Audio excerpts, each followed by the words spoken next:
It's not a game, it's a rich thing. Hi guys, welcome to the second episode of the Bay Pod.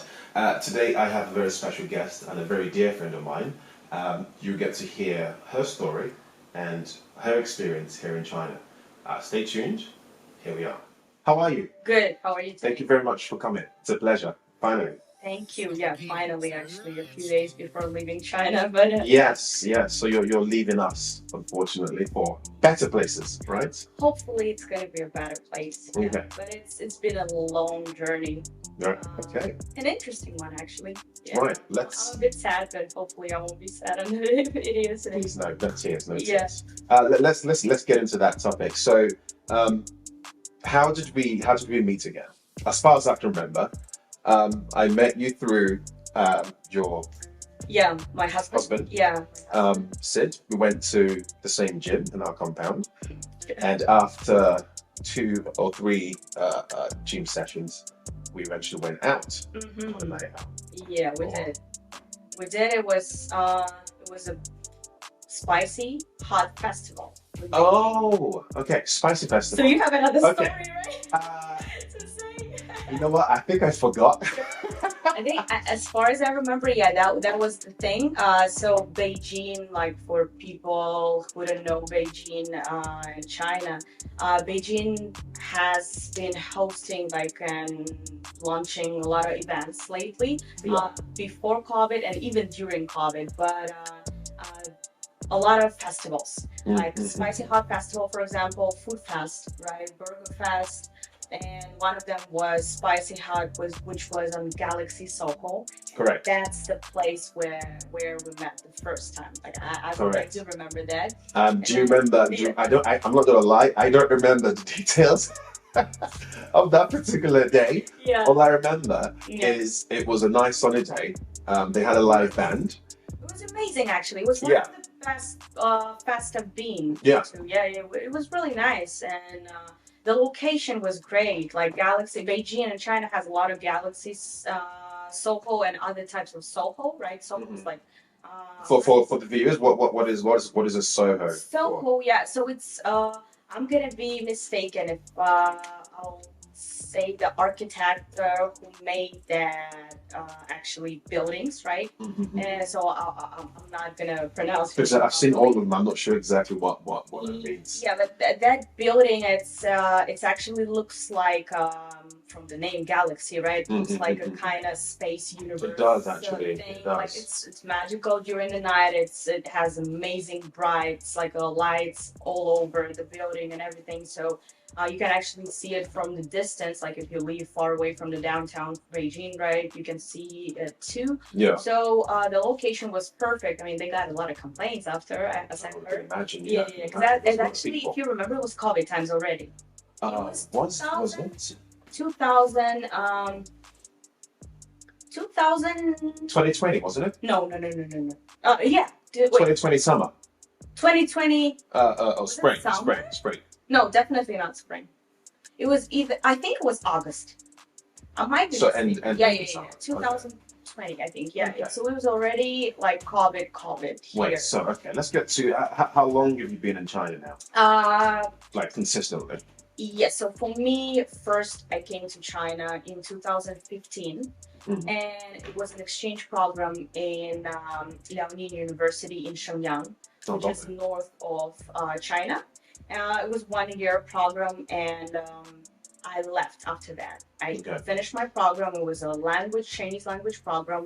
I finished it. I kind of graduated. I got my certification and everything, and I went back home to finish my bachelor's back home because Oh, I see. from Yeah. my home country. And me and my friends who were with me here, the girls, it was actually a cool gang, kind of Mhm. nice. Gang girls. Yes, Yeah. lovely. Miss you. Nice. We decided to come back, but not to Shenyang. Shenyang is a little small and, as for me, boring city. Is it a tier 1 or tier 2? Uh, Tier 2 city. it's T1. What do you mean? Tier 1 is like Beijing, Shanghai, Shenzhen, and then maybe No. tier 2 is like Xi'an. Tier 3, Tier 4. Oh, wow. I don't know. We're talking about a village here. No, come on, it's not a village. I mean, China, it's of course it's millions of people and everything, and Yeah. but like from the perspective of like doing something as a foreigner there, it's foreign. It is Okay. foreign. Yeah. So we decided right before leaving that year, 2016 summer, we traveled to Beijing first time, and it was amazing. Did you want to go to Shanghai first? No. Beijing? No. Actually, no. Yeah. Okay. Beijing, and we had some friends already who lived in Beijing, so their stories were just like Amazing. our heads. So we imagined some kind of, I don't know, it's like a dream world. Magical something. land. Yeah, magical. Yeah. And actually, that was the first impression when I first got to Beijing. I was like, oh my god, like Guamao. If guys don't know, right? Guamao is the downtown of Beijing, and Sanlitun, which is a very famous area in Beijing for foreigners. It was just, it was magical. It was those buildings, and like, back in my country, we don't have a lot of buildings like that. But I can't like call myself top one traveler, right? But I've been to several countries, including states, for example, right? Some European countries, and Beijing was different from all of that. Yeah, I see. and I was so impressed. So that feeling of leaving it, I hated it. So I wanted to come back. Wow. So I graduated. Actually, was one of the toughest year of my life, right? And we did that. We graduated, and we came back. I see. For masters. Can I ask you? Yeah. What was so tough when you say it was the toughest part of your life? Yeah. So I was finishing my. You don't have to say anything. You don't. No. I was finishing my bachelor's in back of my university, and so my major was English philology, which is Romantic Dramatic faculty, one of the craziest one in my university. I don't even know what you're saying right Yeah. So those linguists can understand, right? Philology, linguistics, right? So I'm a teacher, I'm an interpreter, translator, however you want to call me, right? A person who learns the structure of the language, specifically English, but I do speak also Chinese a little bit, right? I mean, not a little bit, kind of. I think very well. Yeah. I would put up my CV if I were here. Thank you. I would. I'll consider that. Yeah. So, and also I learned German, but actually my German is like my Chinese. Let's just skip that part. Yeah. And Latin language as well. Okay. And yeah, but that's, of course, it's useless. But for the sake of learning the structure of English, you kind of have to know Latin as well. Correct. They're all connected. Yes, yeah. they are. And everything. Yeah. They are. So my major was, like I said, English, philology, and literature, and everything together inside. And it was tough because the professors and told us before leaving for that exchange program in Liaoning University, they told us, you guys leaving for 1 year, when you come back, you have to finish all the curriculum of that third grade, however you call it, right? Third year. Yeah, third year, yeah. So basically, within 1 year, we had so many exam sessions, tests, graduation, writing thesis at the same time. Wow. Just to tell you, like, in May, I remember I lost so much weight because I literally didn't have time to eat, and at the same time I was, of course, working, and I had a part-time job, and I had a small office, and I was writing a thesis until 5 a.m. almost every day. Wow. But one thought that got me through, I think, actually one of them was Beijing. Is it? Me and my friends, like, we were all in the same situation, right? So we were just looking forward for that day when we're gonna leave. I didn't want to stay at home. I didn't want to leave at home, right? So we wanted to study again, but already masters. Yep. So we applied for the scholarships, and there is like different types of scholarships: CIC, Beijing government, some other ones, right? Right. We didn't get the main one, CAC, which Okay. is covering everything. We didn't So get your accommodation allowances and everything. tuition Actually, fees. and on top of that, they're paying you every month. If I'm not mistaken, back in the day, it was 3,000 yuan, Wow. which is okay, which is not bad. Like, right, if you know the prices in Beijing, right, it's not a lot, Yeah, but but your rent is already paid for. exactly. Right. Yeah, if it's a dorm, it's a dorm, right? But it's paid. Hmm. So we didn't get it. And of course, I remember like the feelings were crazy. We got upset and everything. Yeah, but we decided to the university, Beijing University of Technology, Yeah. which is in Chinese is Beijing Gongye Daxue. They offered us another scholarship, Beijing government scholarship. It covers only tuition, the dorm, accommodation, foods, everything you have to pay. But we didn't even had any hesitations. Of course, we applied for that and we got it. We got it. Nice. Yeah. There was actually, I'm mistaken right now because there was a period before that, right? We came to work here for several months. It didn't go right. I see. Yeah, it's kind of story behind over there, right? And we came back home. Then we applied for that scholarship. We didn't get it. Then we applied for Beijing government scholarship. We got it. And from September 2017, Yeah. I started my journey in here. Beijing. So all in all, it's about what 7 or 8 8 years already. Okay. Yeah, I see. we're now in 2023. Yeah. That's interesting. Is there quite a huge competition for posts? Due to a little malfunction, we have to change our sitting scenario. So the next one I'll talk about is the big letter C. How did you manage? I think I have a rough idea, but we've never actually had a chat about it. Chat about it. Yeah, so I can pronounce the word, right? Yes, you can. Yes, the big C. Big C's, call it. So actually, I got lucky. Right before it started. I went back home and I traveled with my friends also in Europe, and that's when it started here. And my husband, right, Sydney, he was sending the messages saying that, wow, it's getting serious. Maybe you should consider delaying, right, and refunding your ticket and refunding the money and everything, right, not coming back. I'm like, no, like I have to go back. And like no one treated it seriously outside of China.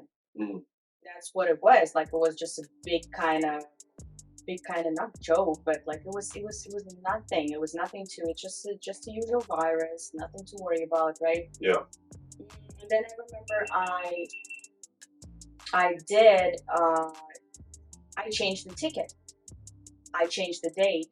But the airlines gave me an option to change it for free, only like for 1 week, right? So that after that week, I had to pay more on top and everything. So I was like, okay, let it be 1 more week with my family back home and everything. I chilled with my friends. I sat on everyone, my friends, my family, they were like, are you crazy, Azaliya? Where are you going? Like, that's the center of it, right? What are you doing? And I was like, no, like I nothing. It's all like just exaggerated and everything. And I'm like, I'm just gonna go. The plane, I remember, was like half empty. Wow. I got in a week after I got in. My university said that all student visas, because I was on a student visa at that moment, all student visas are annualized. People who are outside, the students, you guys sit where you're sitting right now. You cannot come back to Beijing, to China, to any part of China. Yeah. The borders are closed. Like literally a week after I came back. So all my friends, like they got stuck outside. Wow. For 3 years. Wow. Yeah. So. So would you say that that's been a good accident, if you like? Of course. I mean, actually, if it was not that, I wouldn't be married right now, probably. Right. Yeah, because right. everything happened right after, and my life kind of changed also after that. And I guess it's a destiny, right? Whoever had to be inside at that moment, inside of China, they were. They had that opportunity to came back. Because I also know some crazy stories, right? Like where people were just paying a lot of money just to get in that plane, Yes. to get in that plane, just to get inside of the country. Yes. And other people, I guess, yeah, it was not their kind of destiny at that moment. It was another path to go through. Yeah. So what about in China? So after you got in, Yeah. obviously we've lived through it, and it's been good and bad. But at the same time, I feel like it's not been as bad as other places in some aspects. Yeah, I guess. Yes, in some aspects. So what were you doing to, just keep things ticking over? I know you got married, you mentioned, but Yeah. how did you manage your time? It was of course it was tough in any sense, like financially, right? It was hard to find any jobs over here, right? It was hard. Everything, it kind of stopped. It was on a pause, like life basically like stopped on a pause. We didn't know what to do. We didn't know what to expect. The rules were changing constantly. Like today, you had to wear mask everywhere. Tomorrow you couldn't go even outside of your house, right? Lockdowns are everywhere.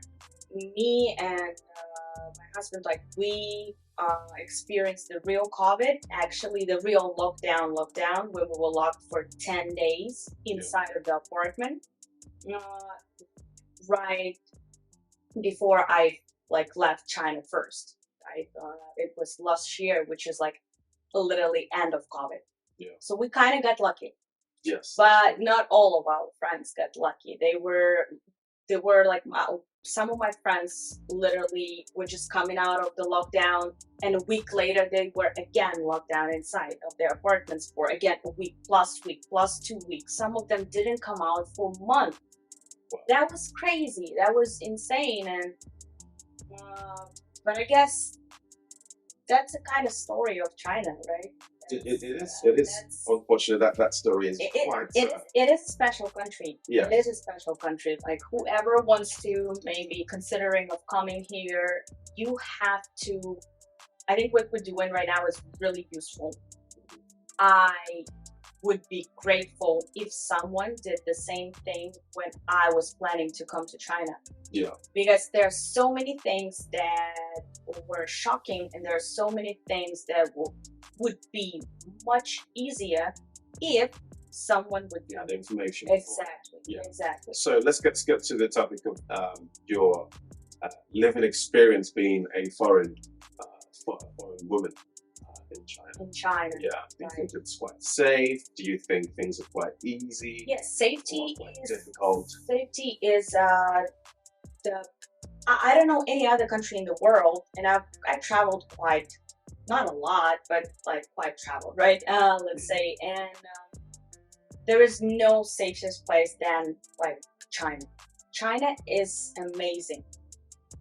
As for me, almost 8 years, and I haven't been in any situation that would put my life at risk, right? That would put even someone from my close circle under the risk of something. Nothing happened.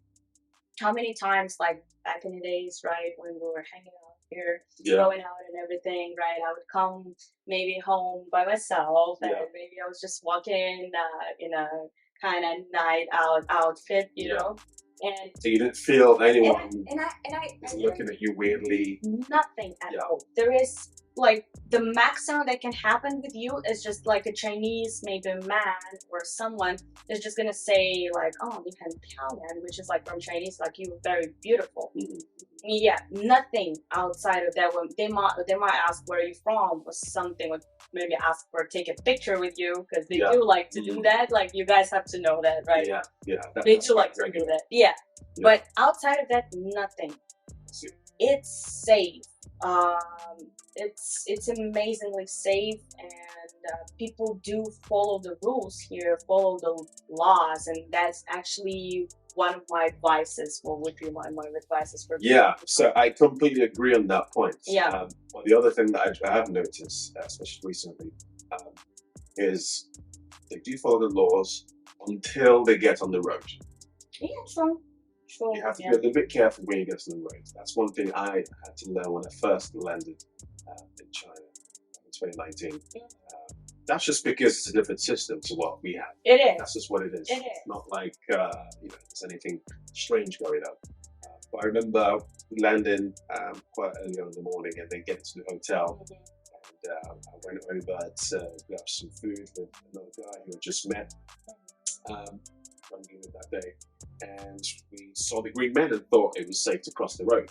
But China, yes, it is green. It means you can cross the road. In England, it means there is no traffic that's allowed to cross the road at that point. Right. Zero. Right. But China, you have to look right. There's cars that are turning right. And left. Actually. And actually, and yeah. And left. So actually, and you have to actually, look. like 360 degrees, like an apple, like literally. Correct. Yeah. Correct. Nothing's changed. So I Yeah. almost got hit on the first day Yeah. because I just landed in China. I was just like, what? Yeah. It's quite different, and they do follow the rules, but also you do have to be careful. It's more, how do I put it? It's a little bit more relaxed on the road than maybe say the UK, maybe say America. Yeah. Right, it's a little more relaxed. Yeah. They do obey traffic lights. Yeah, true. But yeah, like safety, the comfort, the convenience, it's a really convenient life over here. Like I'm not gonna stop talking about Taobao. For example, that's like our audience. Taobao is application that is really popular in China. That's specifically China, right? It's a Chinese application. You can find literally anything, even a pet. A puppy, Yes. a turtle, Yes. anything, an apartment, a car, like literally anything on Taobao. And the delivery comes exactly at your doors, maybe 3-5 days later. The cheap prices that are here because everything is produced here, It's right? the version of Amazon, you said. Yes, but there's a huge difference between Amazon and Taobao. It's like in the 0.0000, right? Like the prices are crazy on Amazon compared to Taobao. Okay. Yeah. Could you give us a reference of, let's say, how cheap something on Taobao is compared to, let's say, something on... We can even talk about, I don't know, like you got your shirt from... Yes, this is actually Zara. Zara, okay. Yeah, but it's Zara that's on Taobao. I feel okay, that's interesting. Alright. Zara that is on Taobao, that's some They've got their own little, Yeah, actually, if it's something that you like in Zara on sale or new collection, right? You just take a picture of it, go to Taobao, and you're gonna find exactly the same and even cheaper, maybe. Way cheaper. Way cheaper, right? That's perfect. What about the shorts? These shorts, I can't remember. I think I bought these from home, actually. Yeah, but this, I think, cost me, what was it? I think it was around 30 or 40 RMB. Yeah, my whole outfit is from Taobao, actually, including the earrings, like literally everything. So the pants are about 50 RMB, which is like, in pounds, that's maybe around £6 or £6, and dollars, maybe that's probably four $4. The top is also from Taobao, which is probably 25. Right. Yeah, so it's literally so cheap, so convenient, and easy to get. Anything accessible, like everything in China is easy to use, easy to get, easy to buy. Yeah, you can find literally anything. So it's recreate any outfit that you have in your mind, like some crazy ideas, because I'm interested in that. So I'm thinking just about that. But even if you want to have a special puppy They can make a puppy for you. Yes. Trust me, any puppy that you Puppy have, delivered. like a unicorn puppy, they're gonna make a unicorn puppy for you. Okay. Yeah, so Okay. that's one of the top, I think, advantages of China. Safety, salaries too, actually. Salaries too, it depends, of course, on the industry that you are in, but you can earn good money here in China. I feel that China is amazing. It has a lot of opportunities, but I would give a personal advice for people who are maybe planning to come here, right? The aspect of someone who wants to work in China, to learn the language. Okay. The language barrier that you can maybe face the problem here. You probably maybe some Asian countries, right? But Chinese is crazy difficult. I completely support that notion. Yes. I've been here 4 years now, and I still don't speak enough Chinese. I've been here for 8 years, but my Chinese is not perfect. It's not perfect, which probably it had to be already by this time, So it's one of the hardest languages in the world. It is. It's totally different, and the structure, the grammar, everything. But that's what I would advise people who are planning to work here. If you know Chinese and you live in China, your life is totally different. It's literally on another level.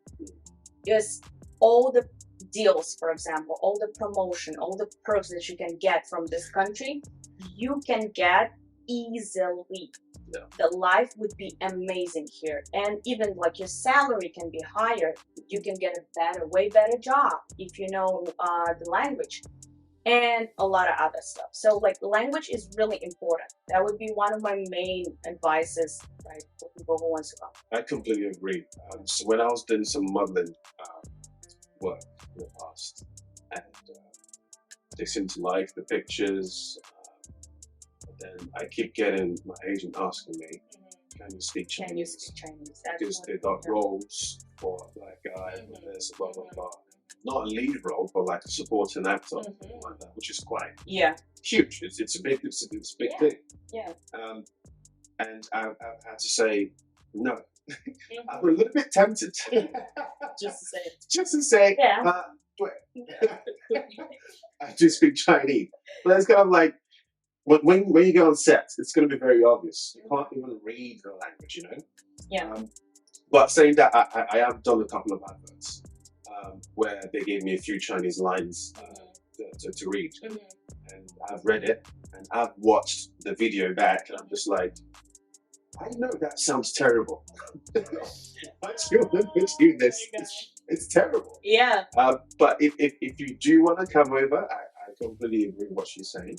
It's really important that you get at least a decent level on language. Once you have that, your life will be easier. You have more opportunities. Things are going to be much better. Like she said, it's going to be great.